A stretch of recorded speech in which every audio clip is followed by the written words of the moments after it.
When your name is Kevin Durant, when you're one of the best basketball players in the world, you pretty much have your pick of the litter. You have your choice of whatever team you're wanting to go to in free agency. He had four teams he was considering: staying in Golden State, going to the Knicks, going to the Clippers, or going to the Brooklyn Nets. Well, he's made his choice.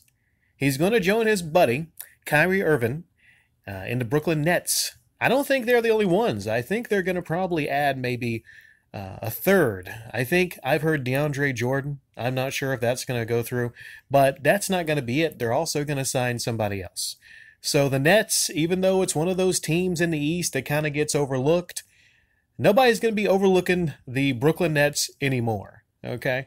Now, the team's going to get a lot better, of course, but they're not going to be a big contender until I think Kevin Durant heals up. I think he's going to be out the whole next season, but he might make a return in the playoffs, just depending. Achilles injuries usually takes you almost a year of rehab. He might want to play it safe, especially after coming back early and then getting that injury. So the Nets are not a contender right now, but yeah, he signed a deal with them, I think, for $164 million. And who's the biggest loser in this? Well, you would say the Clippers, Golden State, and the Knicks, of course. Golden State doing every single thing they could at the final hour to, try to get him to stay. But the biggest loser here, surprisingly, is the Knicks. Because I'm seeing here, if this reporter is correct, the Knicks had a chance to get Kevin Durant, but they didn't want to offer him the max. Think about that. You're the New York Knicks, okay? You just lost Kristaps Porzingis, okay? You made your moves to free cap space, to sign some max stars, and there are no bigger free agents outside of maybe Leonard, maybe Anthony Davis. There's no one more sought after. I mean, you're looking in Kevin Durant. You're looking at easily, I would say, probably the best player of the next couple years, even with that Achilles injury. Even with that Achilles injury, I think he's probably going to be the best. So yeah, it's got to sting extra hard because, you're losing Kyrie and him to Brooklyn.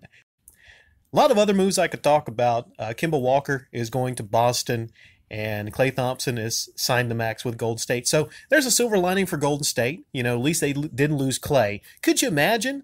Because the Lakers were trying really hard to get Klay Thompson. Could you imagine for Golden State if they they have to deal with the injury next season? Even if Durant was going to be on the team, they were going to probably be out for the rest of the season. So Steph might get injured. Not knock on wood, I hope he doesn't get injured, but, with all the stress he's going to be under, he's going to be having to play so many minutes just to make it to the playoffs, I think. There's going to be some crazy moves in the days upcoming, like I said, but this is by far the biggest one. If I had to set out time, a couple minutes to talk about something, I wanted to talk about this. So, yeah, what do you all think? A lot of you NBA fans out there I know come to the channel. What do you think about this move? Do you think the Knicks are stupid in their decision not to offer him the max because of the Achilles? How do you feel about it? Take care.